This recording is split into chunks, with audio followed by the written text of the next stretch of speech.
चला तर मंडळी एक वेगळी रेसिपी करूया. मळ्याच्या मासेसोबत एक अंडा, सोबत मच्छी थोडीशी कॉर्नफ्लॉवर टाकून घेतले, मीठ टाकले,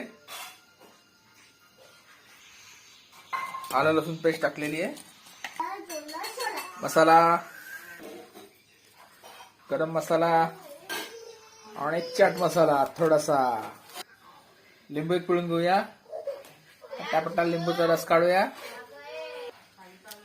अंडा फोडून घ्यायचा है, अच्छी तरह से मिक्स करने का है इसको, और मच्छी वगैरह सब इसमें मिक्स करने का है. मासा है इथे थोडीशी अरे बाबा ते चांगलं तापलेलं आहे. तंदुरी लॉलीपॉप टाईप आपण मच्छी फ्राय करतोय. बघून घ्या मस्तपैकी. मासे टाकलेत मळ्याचे, कडक कडक फ्राय करणे का.